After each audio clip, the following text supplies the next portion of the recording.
What's up, guys? I'm Daemonxel, and we got the official kit for Thorin Oakenshield, the next legendary in the game. And yes, there is controversy right now because a lot of the community is kind of pissed off. I'm one of them, but it's a game. I'll get it eventually. But we're gonna touch on that and everything else.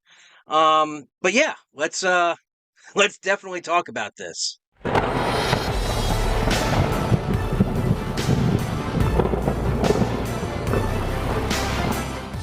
Alright, so we have the new legendary Thorin Oakenshield, part of Thorin's company, the leader of Thorin's company, along with Bombur and Bilbo and Philly and Killy to round up that whole team.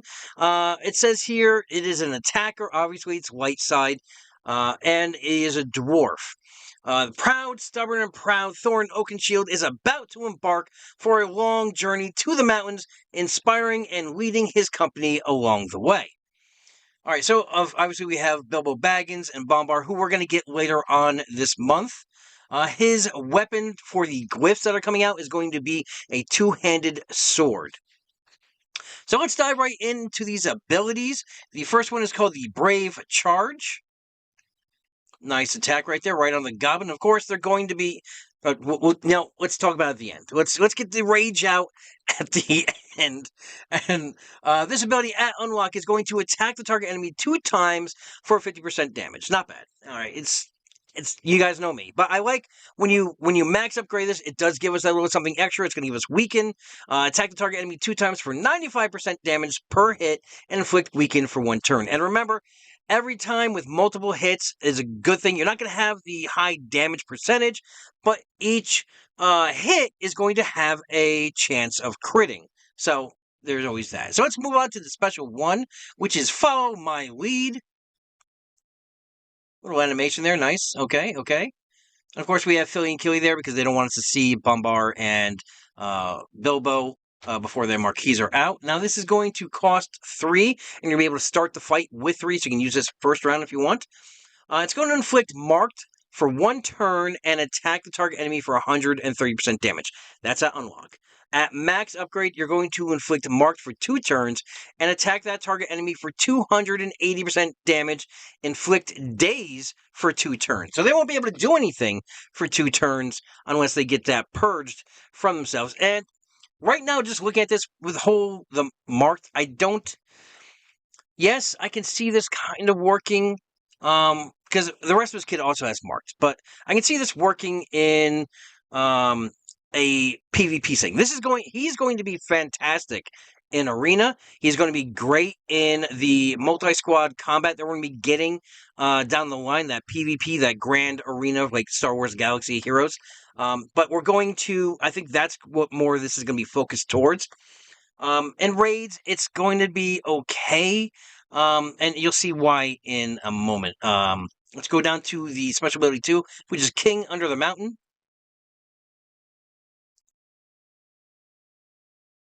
Nice little animation there. Okay, this ability is going to cost 4. You're going to be able to start this at 3. So you're going to be able to use this the second turn at the start of the battle.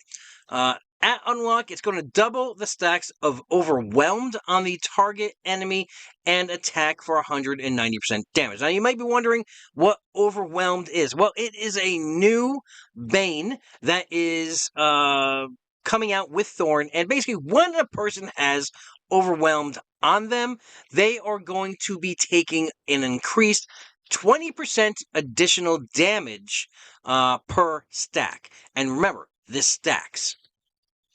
At max upgrade, you're going to double the stacks of Overwhelmed on the target enemy and attack for 430% damage.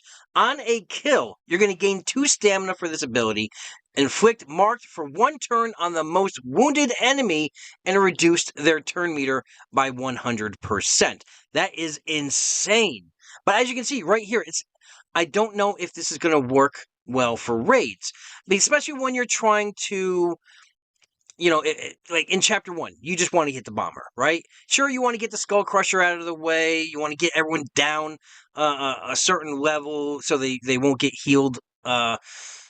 And in Chapter 2, it's going to work well when you don't have the 2 ads, right? But of course, you're only going to get this on a kill. So if you're using this ability, you're not gonna inflict marked on. You're not gonna be able to kill the stone troll to shoot over to the ad. So it won't really be that much of a bother there. But yeah, I mean, I see it use in raids, especially because you're gonna be able to focus a enemy down really quickly. But I see this more for PvP. Like those, if you're going up against a high level Rivendell team, you'll be able to mark and focus down Elro here, in a matter of moments. All right, so let's move on to the passive, and that is on my order. And at the unlock, whenever this character uses an ability, that's any of the abilities, you're going to get a 50% chance to grant a stack of assistance to one random Thorin's Company ally. And they're going to gain 5% max health and 10% resistance. Yeah. And at max upgrade, whenever this character uses the ability, you're going to grant one stack of assistance to one random Thorin's Company ally. When the enemy with Overwhelmed is attacked, you're going to gain 10% turn meter. You're going to gain 15% max health and 30% resistance. Insane. Yes, he is. Obviously, with legendaries, they're going to be overpowered. And this is overpowered. And we haven't looked at the leadership ability yet. Is it better than Elrond? Well, I think this is more aggressive. This is more of an attack, right? Whereas Elrond is more defense. Well, not so defensive, but support, right? Life, stamina, slows. You got the AOE, but this itself it's strong as hell. I'll say that. Now, the leadership ability is the stubbornness of Dwarves. At unlock, when a Thorin's Company squad member attacks the same enemy consecutively, inflict one stack of Overwhelmed up to a max of 10 stacks. If the target enemy has marked, they cannot evade or block the incoming attack. Remove all stacks of Overwhelmed when another target enemy is attacked. Thorin's Company squad members gain 5% focus and 5% max health. Now, that's just at unlock. At max upgrade, when you attack the same enemy consecutively, you're going to inflict one stack of Overwhelmed up to a max of 10, same as before. If the target enemy has marked, they cannot evade or block the incoming attack, again like before. Remove all stacks of Overwhelmed when another attack, the same thing as before. When an enemy with Overwhelmed dies, Thorin's Company squad members gain, all of them, 10% turn meter and heal for 10% of their own max health. Thorin's Company squad members also gain 20% focus and 20% max health. So they are going to be very tanky. And if anyone knows, if you have Philly and Killy, who's already a dynamic duo in themselves, this team is going to be insane. And this is the new character boon. This is Overwhelmed.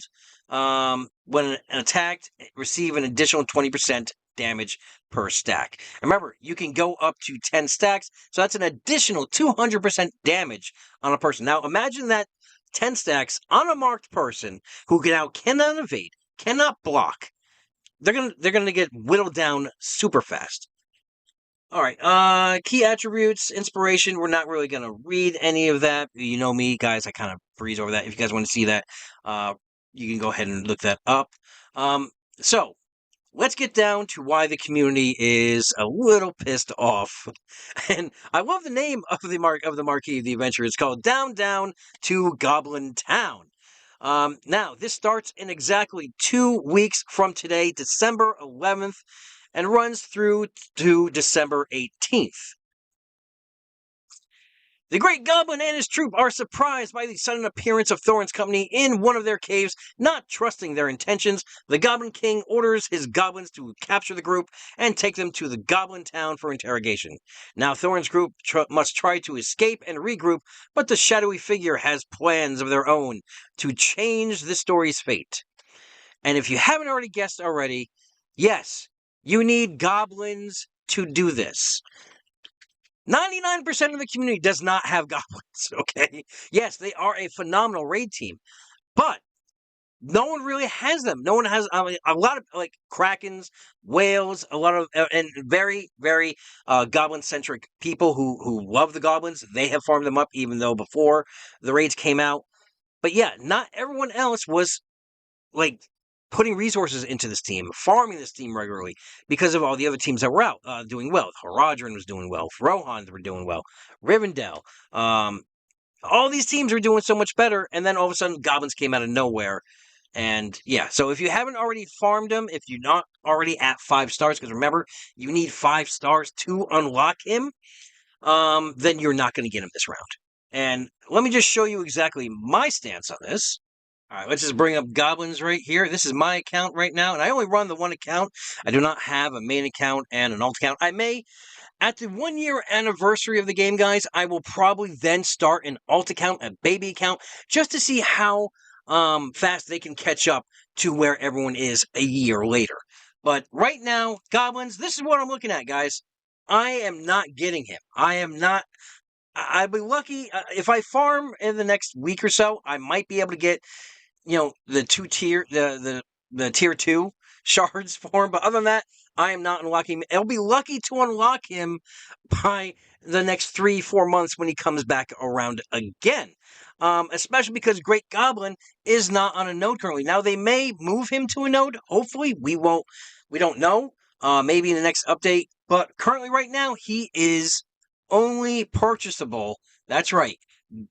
Gems only to get him. So you'd have to spend at least, as much as you would a regular marquee character to get him up there. So I would say maybe about $80, right? It'd be about probably $80 to get him up to just star level 5. So yeah, this is where I'm thinking, and this is why a lot of the other community members are kind of it's dividing right now. Obviously the ones that have the Goblin team are ecstatic right now. They're going to be able to get it. And yes, it fits in with the lore perfectly because of the whole Hobbit story about how they were, fighting the goblins. It fits. It does. But everyone was banking on dwarves. And even those that didn't have the dwarves at 5 stars probably would have reached into their wallets to just get that little extra bit to pump them up to unlock him. I think they would have made a lot more money. Now, obviously, probably in the next week or two, you will see some massive deals. Well, I'm not going to say deals, but offers on Goblins to kind of, FOMO farm him, right? Fear of missing out on this legendary. But do yourselves a favor. Don't try to kill yourselves or break your bank to get this legendary character. He will be back around in between 3 to 4 months. So looking probably around March. We'll probably see him again. So you have between now and then to start farming up your goblins. And you might want to start farming them anyway because they do phenomenal in the raids currently. I think they are ranked the number 3 team. But that being said, myself personally, I will not be breaking the bank to get him. I am disappointed I won't be able to get him because I would have loved to shown him off for you guys. So maybe I'll see if I can get some footage from some of the guildmates that I have who are going to be getting him, and I can do a video on that, or if I get an infographic on the team itself. But yeah, it's Christmas around the corner. I'm not spending this kind of money on a unlock. I'm rather just put that money towards the holidays, towards gifts for friends and family. But yeah, so I hope you guys found all this information worthwhile. Again, it's going to be 7 tiers. It doesn't have it here. It says 250,000 gold for tier 6, but it's also probably going to be, the 250,000 character XP as well, or 50,000 character XP. I think that's the one with the legendaries. And on 7, that you're going to get the 250,000 character XP. But yeah, so looking at 2 weeks, Thorin will be in, and not a lot of people in the community will have him. But again, you guys have to make that determination with your budget, your wallet. I will not be doing it. I can wait until March when he comes back around. So I hope you guys found this video informative, insightful. I hope it helps you plan on what you're going to do when this comes around. And yeah. Until I talk to you guys again, have a great week, have a great weekend, adventure safe, and good luck to you and your fellowship.